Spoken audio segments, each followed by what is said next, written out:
تازہ ترین خبروں، تجزیوں اور تبصروں کے ساتھ میں ہوں ارشد عزیز ملک۔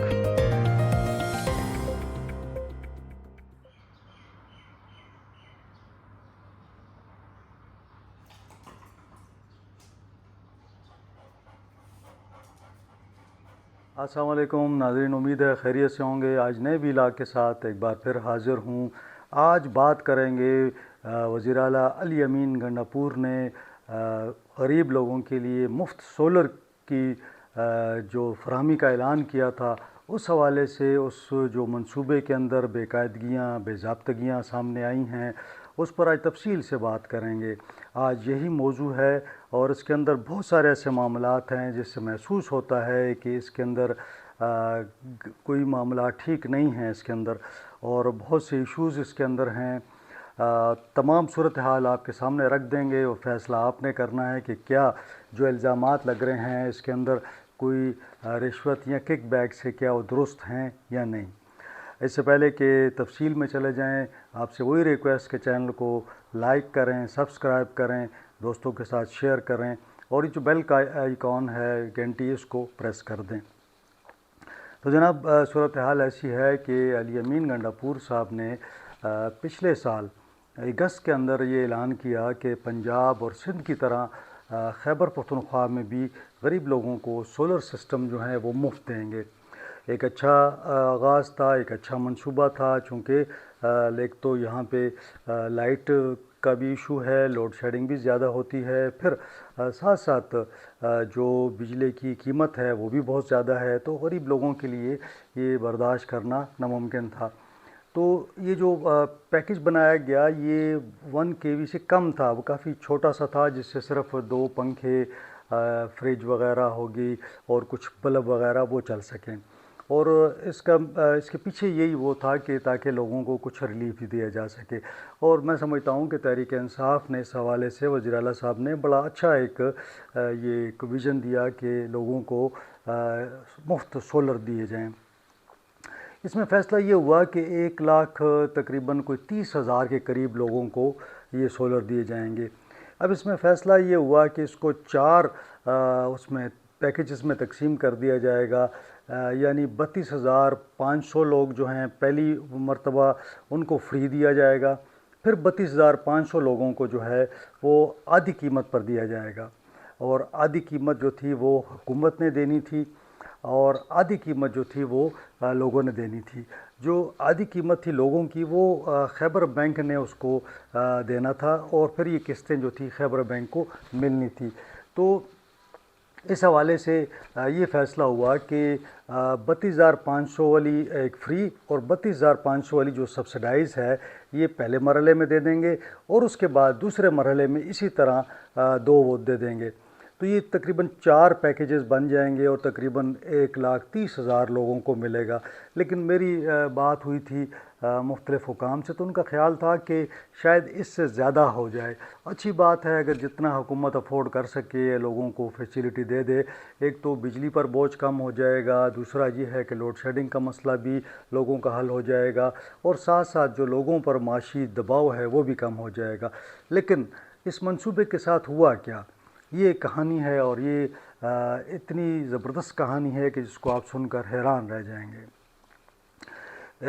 انیشلی تو یہ ہوا کہ یہ پروجیکٹ جو تھا Pakhtunkhwa energy development organization PEDO کو حوالے کیا گیا، اور یہ ایکچولی جو ہے جو یہاں پہ ڈپارٹمنٹ ہے انرجی کا، اس کے اندر ایک ادارہ ہے، خود مختار ادارہ ہے۔ تو وزیر اعلیٰ صاحب نے ان کے حوالے کر دیا۔ تو اب یہ دیکھیں کہ پچھلے سال سے یہ اپنا مئی اور گزر رہا ہے، جون آنے والا ہے، ابھی تک یہ امپلیمنٹ نہیں ہو سکا، اور اس کے اندر بہت سارے ایشوز آ گئے۔ اب میں آپ کو سلسلہ وار بتاتا ہوں کہ اس میں کیا کیا ایشوز آئے۔ ہوا یوں کہ اس کے لیے جو پی ڈی تھے انہوں نے کچھ میٹنگز ہوئیں پیڈو کے اندر، اور انہوں نے ایک PC1 بنایا۔ اس PC1 کو بناتے ہوئے انہوں نے کوئی دسمبر کے لگ بھگ یا اس سے کچھ بعد میں انہوں نے بھجوا دیا، پروسیس ہوتا رہا۔ وہ جب پروسیس ہو رہا تھا تو مین ٹائم انہوں نے یہ سمجھا کہ چونکہ یہ حکومت کا ایک بڑا منصوبہ ہے تو ساتھ ساتھ انہوں نے پروسیس جو تھا ٹینڈرنگ کا وہ شروع کر دیا۔ ہوتا ہے اکثر کہ آپ ایک پروجیکٹ جب لانچ کرتے ہیں تو سائملٹینیسلی آپ اس کے ساتھ ٹینڈرنگ کا پروسیس کر دیتے ہیں، یعنی یہ کہ وہ اخبار میں آ جاتا ہے کہ جی یہ چیزیں ہم نے کرنی ہیں اور ٹینڈر کال کیے جاتے ہیں۔ اس دوران جو ہے PC1 کے لیے کوشش کی جاتی ہے تو سائملٹینیسلی دونوں آ جاتے ہیں۔ اب اس میں ہوا یہ کہ جب انہوں نے جمع کروایا تو یہ ایکچولی جو پروسیس ہوتا ہے PC1 کا، یہ انرجی ڈپارٹمنٹ جاتا ہے، وہاں سے چلا جاتا ہے PND، پلاننگ اینڈ ڈیولپمنٹ۔ وہاں پہ جو ہمارے صوبے میں جتنے بھی پروجیکٹ ہیں ان کی اپروول جو ہے PDWP دیتی ہے، یعنی پروونشل ڈیولپمنٹ ورکنگ پارٹی۔ اسی طرح مرکز میں بھی ہوتی ہے، اس کو CDWP کہتے ہیں، سینٹرل ڈیولپمنٹ ورکنگ پارٹی۔ تو یہ تمام جو بڑے منصوبے ہوتے ہیں کوئی ایک بندہ اس کا اپروول نہیں دیتا، بلکہ یہ جو فورم ہے یہ دیتا ہے۔ اب جب یہ انہوں نے ایک طرف وہاں جمع کروا دیا، دوسری طرف جو ہے ٹینڈرنگ کال ہو گئی۔ اب ٹینڈرنگ کال ہو گئی ہے اور اس منصوبے میں جب PND میں پہنچتا ہے تو وہاں PDWP میں جانے سے پہلے بہت سارے ایشوز آ جاتے ہیں۔ اب وہ ایشوز کیا ہیں وہ بھی میں آپ کو بتا دیتا ہوں۔ ہوا یوں کہ جو انیشل میٹنگز ہوئیں PC1 کی، اس کے اندر کوئی اسپیسیفیکیشنز بنائی گئیں کہ جی اس قسم کی یہ انورٹر ہوگا یا یہ اس کے اندر یہ سامان ہوگا، جیسے بلب ہوتے ہیں یا اس کا جو سولر کا سسٹم ہے پورا، اس کے حوالے سے ایک بات چیت ہوئی۔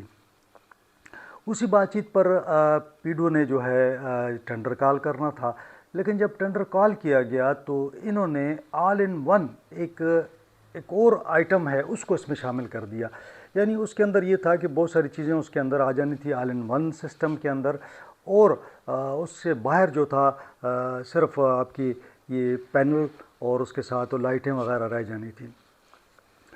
اب جب ٹینڈر انہوں نے کال کر لیا، ٹینڈر لوگوں نے جمع کروا دیا تو بیڈنگ آ گئی۔ انہوں نے ٹیکنیکل جو ایویلیویشن ہوتی ہے، ٹیکنیکل ٹیم ہوتی ہے، وہ کھول لیتی ہے مختلف کمپنیوں کو کہ ان کی کیا کوالیفیکیشن ہے، کیا وہ کام کر سکتے ہیں یا نہیں کر سکتے۔ اب انہوں نے یہ پروسیس کر لیا، چلیں اس تک بھی ٹھیک ہے، آپ پری کوالیفائی کر رہے ہوتے ہیں تو آپ اس کو روک سکتے ہیں، دیکھ سکتے ہیں آپ۔ اس کے بعد کیا ہوا کہ فائنینشیل جو بیڈز ہوتی ہیں، یعنی لوگوں نے جو فائنینشیل بیڈز دی ہوتی ہیں، بولی دی ہوتی ہے، وہ بھی انہوں نے کھول لی۔ اب دوسری جانب چلتے ہیں، یہ معاملہ PDWP میں جاتا ہے۔ وہاں جب یہ پتہ لگتا ہے کہ جناب یہ تو اسپیسیفیکیشن چینج ہو گئی ہے، جو پہلی میٹنگز میں ہم نے بات کی تھی کہ جی اس کے اندر یہ کمپوننٹ ہوں گے، وہ جو PC1 بنا تھا 2,04,000 کا تھا۔ جو دوبارہ جب PDWP میں گئے تو بتایا گیا کہ جی یہ چیزیں اس میں سے نکل گئی ہیں اور آل ان ون کا جو ایک آئٹم ہے وہ شامل کیا گیا ہے۔ اب وہاں پہ ایک بڑی عجیب سچویشن پیدا ہو گئی۔ جو ہمارے ایڈیشنل چیف سیکرٹری ہیں اکرام اللہ، انہوں نے بڑا اعتراض کیا۔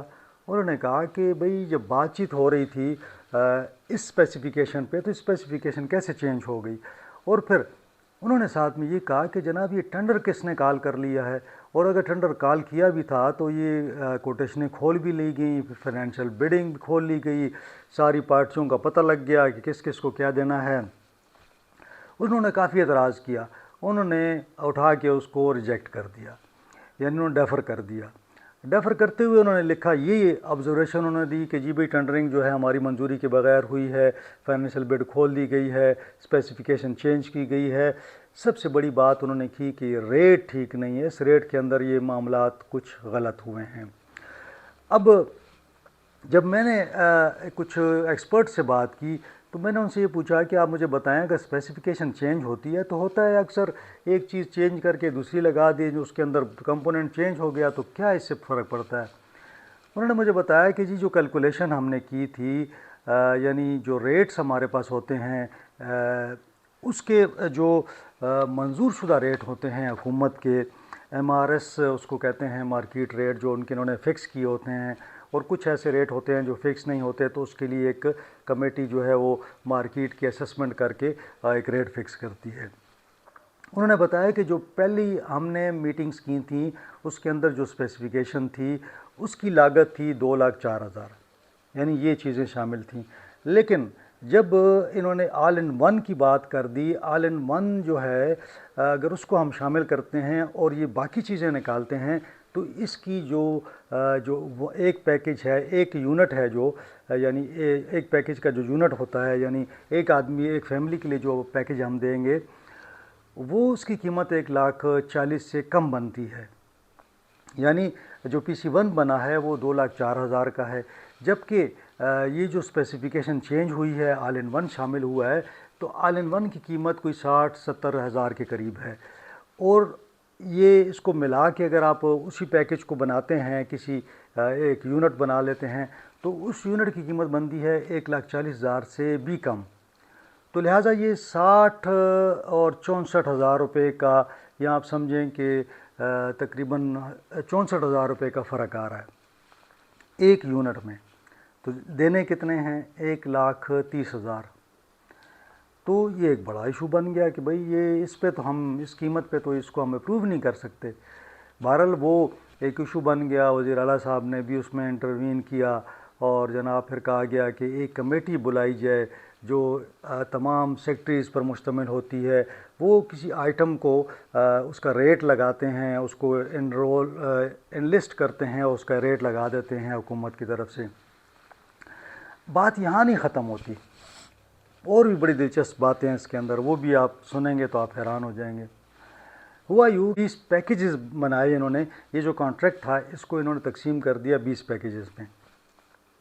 اب 20 پیکیجز میں جب انہوں نے تقسیم کیا تو چاہیے تھا کہ یہ تمام جو کمپنیاں ہیں یہ اس میں اپلائی کرتیں۔ اب یہ کہا گیا کہ نہیں، یہ کمپنیاں زیادہ سے زیادہ شاید 2 پیکیجز میں اپلائی کر سکیں گی۔ تو اس میں ہوا یوں کہ تقریباً 20 پیکیجز میں سے 18 پیکیجز ایسے ہیں جن پر ایک ایک کمپنی نے اپلائی کیا ہوا ہے، یعنی ان پر سنگل بڈ آئی ہے۔ یعنی 20 پیکیجز میں سے 18 پر سنگل بڈ آئی ہے۔ یعنی سنگل بڈ کا مطلب ہے یہ ہے کہ آپ کے پاس کوئی چوائس نہیں ہے، آپ نے ایک یہاں تو یہ تمام کمپنیاں آپس میں مل گئی ہیں، یہاں پیڈو جو ہے وہ بھی مل گیا ہے، اور ہر بندے نے جو بھی 13 کمپنیاں آئی ہیں جن کو انہوں نے پری کوالیفائی کیا ہے، انہوں نے ہر ایک نے ایک ایک 2 پہ اپلائی کیا ہے، اور 18 ایسی ہیں جس پر کوئی مقابلہ نہیں ہے، کمپٹیشن ہی نہیں ہے۔ یعنی اگر بولی آتی ہے تو اس پہ یہ ہوتا ہے کم سے کم والے کو ملتا ہے۔ اس کے اندر ایسا سسٹم بن گیا کہ ہر کو اپنا اپنا حصہ مل گیا، تو تمام کمپنیوں کو خوش خرم ہو گئی، تمام کو سب مل گیا۔ ایک کمپنی ہے جو کچھ سرکاری بھی ہے اور اس کا ظاہر ہے کہ عسکری اداروں کے ساتھ جو ان کی کمپنیاں ہیں ان میں ہے۔ اب مزے کی بات کیا ہے کہ اس کا جو ریٹ ہے نا 7% کم ہے دیگر کمپنیوں سے۔ تو دیکھیں نا 7% تو بچت ہو سکتی ہے نا۔ 1 لاکھ میں اگر مثال کے طور پر آپ کہتے ہیں 2,04,000 ہے، تو 7% کا مطلب ہوا کہ کوئی تقریباً 14 سے 15,000 روپے کی بچت ہو سکتی ہے ایک اس کے اندر، اگر ویسے اندازہ لگائیں تو جو دیگر سے کم ہے۔ یہ اس طرح آپ لے لیں کہ تقریباً 7% کم ہے وہ۔ تو اب اس نے 2 پیکیجز کے لیے اپلائی کیا، دونوں میں 7% ان کا جو بلو ریٹ آیا ہے، باقیوں کا اس سے زیادہ ہے۔ اب بات یہاں بھی ختم نہیں ہوئی، مزید دلچسپ بات آپ کو بتاؤں کہ اب ماہرین یہ کہتے ہیں، جو ایکسپرٹس ہیں، کہ جناب یہ جو آل ان ون ہے نا، اس کا جو برانڈ ہے اور جو اس میں جو اسپیسیفیکیشنز ہیں، اس کا جو نمبر ہے، سب نے یہی کوٹ کیا ہے، یعنی یہی اسپیسیفیکیشن ہے، اسی کو کوٹ کیا گیا ہے، یہی کوڈ ہے، اسی کو کوٹ کیا گیا ہے۔ اور مزے کی بات یہ ہے کہ کہتے ہیں کہ چائنا میں ایک ہی کمپنی ہے جو یہ بناتی ہے، وہ بھی آرڈر پہ بناتی ہے آل ان ون کا جو سسٹم ہے سولر کے لیے۔ تو مقصد یہ تھا کہ اسی کمپنی سے پاکستان کے اندر سپلائر بھی ایک ہی ہے، بتایا یہ جا رہا ہے، الزام یہ لگایا جا رہا ہے کہ ایک ہی سپلائر ہے، ایک ہی کمپنی ہے، اور تمام بڈنگ جتنے بھی کمپنیاں تھیں انہیں کہا گیا کہ آپ نے آل ان ون کو اس میں شامل کرنا ہے، تو سب نے اس کو شامل بھی کر لیا۔ اب معاملہ جو ہے ہر چیز کے اندر مزید وہ ہوتا ہے کہ جناب اگر آپ نے یہی چیز لگانی تھی تو پھر PC-1 BC پر بنایا جاتا پہلے سے۔ اس میں ان کے ایک ڈائریکٹر تھے شہزاد درانی صاحب نے اس پر اعتراض کیا۔ وہ ایک جو ٹیکنیکل کمیٹی تھی یہ ان کے رکن تھے، تو انہوں نے کہا کہ بھئی یہ آل ان ون تو جو ہے وہ اس میں نہیں ہونا چاہیے۔ انہوں نے اعتراضات کیے اور مزے کی بات یہ ہے کہ ان کو پھر تبدیل کر دیا گیا۔ اب یہ تمام خریداری کا عمل ہے۔ اس کے اندر جب یہ تمام معاملات چل رہے تھے تو کیپرا سے رجوع کیا گیا کہ بھئی ہم نے چونکہ وہاں پہ پروکیورمنٹ کا پروسیس شروع کر دیا ہے، تو ان کو ایک خط لکھا گیا۔ تو اب انہوں نے جو خط کا جواب دیا ہے تو انہوں نے کہا ہے کہ جناب یہ چونکہ PDWP سے اس کی اپروول نہیں ہوئی اور نہ ہی کوئی پیشگی کوئی منظوری ہوئی ہے، لہٰذا یہ تمام عمل جو ہے مس پریکیورمنٹ ہے، یعنی غیر قانونی ہے، غلط ہے۔ اب اتنی چیزیں اس کے اندر ہیں کہ بہت سنگین قسم کے سوالات اٹھتے ہیں، سنگین قسم کے یہاں پہ بے ضابطگیاں ہیں، بے قاعدگیاں ہیں۔ اور پھر میں نے چونکہ متعلقہ جو پروجیکٹ ڈائریکٹر ہیں اور پھر متعلقہ ڈپارٹمنٹ ہے، ظاہر ہے ان سے موقف بھی لینا تھا، تو میں نے ان سے بات کی، میں نے ان سے کچھ کویسچن ان کو بھیجوائے تاکہ ان کا موقف لیا جا سکے۔ تو انہوں نے بھی موقف دیا۔ ان کا یہ کہنا تھا کہ ہم نے کوئی بے ضابطگی نہیں کی، کوئی بے قاعدگی نہیں کی۔ ہم نے جو ٹینڈر کا پروسیس تھا وہ اس لیے جلدی شروع کیا کہ CM صاحب نے یہ ایڈوائس کی تھی کہ اس کو پروجیکٹ کو 3 ماہ کے اندر شروع کرنا ہے، تو سائملٹینیسلی ہم نے وہاں پہ یہ بھی شروع کر دیا کہ تاکہ PDWP سے وہ اپروو ہو جائے گا، یہاں یہ اپروو ہو جائے گا۔ پھر ان کا یہ کہنا تھا کہ جناب یہ جب ہم بنا رہے تھے آل ان ون کا تو تمام لوگوں کا اتفاق تھا، لیکن میں نے آپ کو بتایا کہ خرم شہزاد درانی صاحب اس پہ وہ کہتے ہیں کہ میں نے اس پہ اعتراض کیا تھا۔ پھر یہ کہتے ہیں کہ جی نہیں، یہاں پاکستان کے اندر اس کے 2-3 سپلائر ہیں اور ساتھ ساتھ وہ انہوں نے بتایا کہ 2-3 کمپنیاں بناتی ہیں، یہ ان کا موقف ہے، جبکہ ایکسپرٹس جو ہیں وہ کہتے ہیں کہ اس قسم کی کوئی بات نہیں ہے۔ پھر اس میں نے ان سے مزید کچھ سوالات پوچھے تو انہوں نے اس کا یہی بتایا کہ چونکہ ٹائم کم تھا ان کے پاس، اور وہ ان کا یہ موقف ہے کہ آل ان ون جو ہے یہ ایک بہتر سولوشن ہے۔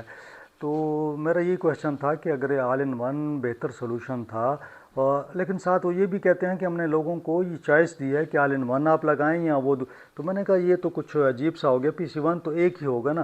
PC-1 میں ایک بات آپ یاد رکھیں، PC-1 میں جب تک آپ ریٹ فکس نہیں کرتے نا، یہ PDWP یا CNW کے جو رولز ہیں یا ان کے جو انہوں نے ایک ریٹس فکس کیے ہوئے ہیں، اس کا مقصد یہی ہے کہ تمام ڈپارٹمنٹ اس ریٹ کو فالو کریں۔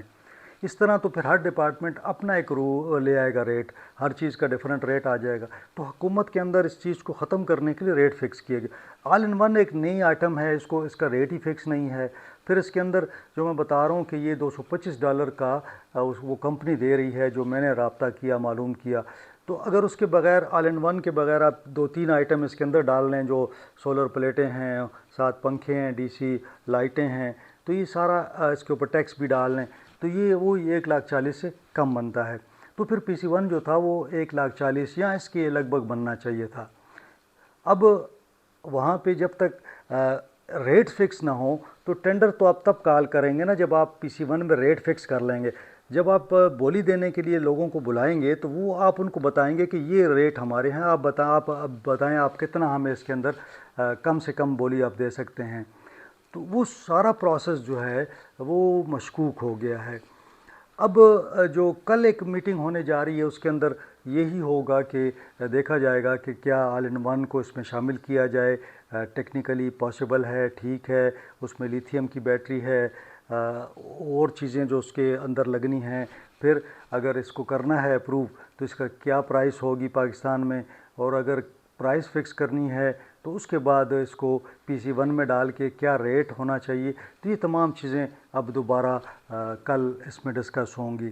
لیکن جو پختونخوا انرجی ڈیولپمنٹ آرگنائزیشن نے جتنا پروسیس کیا ہے وہ سارا پروسیس جو ہے اس وقت شدید تنقید اور شدید جو ہے الزامات کی زد میں ہے. اس میں کک بیکس کی، رشوت کے اور سنگین الزامات لگائے جا رہے ہیں. ہم نے البتہ کوشش کی ہے کہ ان معاملات کو ڈسکس نہ کیا جائے اور جو ٹیکنیکل معاملات ہیں، جو لیگل معاملات ہیں، ان پر بات کی جائے. یقیناً تمام ادارے اس کو دیکھ رہے ہیں، وزیر اعلیٰ صاحب بھی اس کو دیکھ رہے ہیں. تو میرے خیال میں کہ کوئی بہتر آپشن کے ساتھ ان چیزوں کو دیکھنا چاہیے تاکہ ایک تو حکومت پر بوجھ کم ہوگا، دوسرا جو عوام کو جو سہولت ملے اس میں کوئی ان کو تکلیف نہ ہو، اور سسٹم بہت اچھا ہونا چاہیے تاکہ لوگوں کو ریلیف مل سکے. لیکن ایک بات جو میں آخر میں کرتا جاؤں، جو لوگ انتظار کر رہے ہیں سولر کا، میں انہیں بتاؤں کہ جو میری بات ہوئی ہے پی ڈو کے افسروں سے، ان کا یہ کہنا ہے کہ اگر یہ سارا پروسیس ٹینڈرنگ کا کمپلیٹ بھی ہو جائے تو اگر وہ کل بھی کمپلیٹ ہوتا ہے تو پھر بھی جو سپلائی ہے اس میں 2 مہینے لگیں گے. تو آپ اندازہ لگائیں کہ جون جولائی تو اس میں گزر جائے گا، اور اگر یہ پروسیس 1-2 دنوں میں کمپلیٹ ہو اور اگر یہ ری ٹینڈر ہوتا ہے تو پھر یہ مزید، تو لگتا یوں ہے کہ جو موسم میں گرما چل رہا ہے، شدید گرمی ہے، اس کے اندر مجھے محسوس ہو رہا ہے کہ شاید یہ جو سولر کا جو اعلان کیا گیا تھا، یعنی اسکیم کا، اس کی امپلیمنٹیشن جو ہے وہ اس سال بھی نہیں ہو سکے گی. حالانکہ آپ کو یاد ہے کہ سی ایم صاحب نے قرعہ اندازی بھی کر رکھی ہے، اور جو 32,500 لوگ ہیں جن کو مفت ملنا ہے، جو بے نظیر انکم سپورٹ پروگرام وغیرہ میں رجسٹرڈ ہیں، تو وہ انتظار کر رہے ہیں. لیکن لگتا یوں ہے کہ یہ معاملہ طوالت اختیار کرے گا اور اس سال بھی انہیں سولر نہیں مل سکے گا. تو یہ ان کے لیے ایک بری خبر ہے. بہرحال ہمارا کام تھا کہ حقائق سامنے رکھنا، دونوں جانب سے حقائق آپ کے سامنے ہیں، فیصلہ آپ نے کرنا ہے اور اداروں نے کرنا ہے. آج کے لیے یہی ٹاپک تھا. انشاءاللہ اس کے اندر جو بھی پروگرس ہوتی ہے، جو بھی اس کے اندر معاملات ہوتے ہیں، میں ان کے بارے میں آپ کو وقتاً فوقتاً آگاہ کرتا رہوں گا. اپنا خیال رکھیے گا، اپنے دوستوں کا، اپنے رشتہ داروں کا. مجھے اجازت دیں. اللہ حافظ.